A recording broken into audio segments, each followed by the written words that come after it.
सध्या मेडिसिनची पोस्टिंग चालू आहे आणि बऱ्याचदा स्ट्रोकचे पेशंट बघायला भेटतात आणि one of the major reason असते स्ट्रोकसाठी ॲट्रियल फिब्रिलेशन. तर मग ॲट्रियल फिब्रिलेशनला प्रिव्हेंट करण्यासाठी आपण काय करू शकतो ज्याच्यामुळे स्ट्रोक होऊ नये. तर ते दिलेलं आहे सगळं. काल वॉर्डमध्ये बघितलेलं स्ट्रोकचा पेशंट, तर त्यामुळे हे वाचवा म्हणलं सगळं. ॲट्रियल फिब्रिलेशनमुळे स्ट्रोक होऊ नये तर ह्यासाठी आपण अँटीकोअग्युलेशन थेरपी देतो, पण ते प्रत्येक पेशंटला देता येत नाही.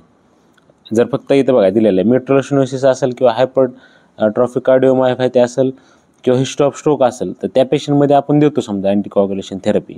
दिलेल्या 3 कॅटेगरीपैकी काहीच नसेल तर आपण हा चॅड बॅक स्कोर यूज करू शकतो. ह्याच्यात काय कंजेस्टिव्ह हार्ट फेलियर त्याला 1 पॉईंट आहे, हायपरटेन्शन त्याला 1 पॉईंट आहे, एज 75पेक्षा जास्त असेल 2 पॉईंट आहे, डायबिटीज मेलायटिस असेल तर 1 पॉईंट आहे, स्ट्रोक किंवा ट्रान्झिएंट इस्केमिक अटॅक असेल त्याला 2 पॉईंट आहेत, किंवा वॅस्क्युलर डिसीज असेल तर 1 पॉईंट, एज 65 ते 75 1 पॉईंट आणि सेक्स फिमेल असेल तर 1 पॉईंट.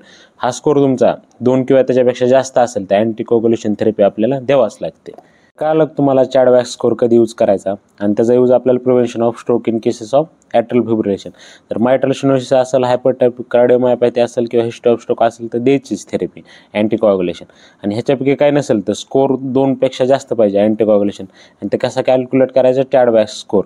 त्यात काय कंजेस्टिव्ह हार्ट फेलियरला 1 पॉईंट आहे, हायपरटेन्शनला 1 पॉईंट आहे, एज 75पेक्षा जास्तला 2 point, diabetes mellitus 1 point, stroke TIA 2 point, vascular disease 1 point, age 65-75 1 point आणि सेक्स फिमेल 1 पॉईंट. ह्याच्यावर स्कोर्स कॅल्क्युलेट करायचा आणि बघायचं होतं किती भरतोय.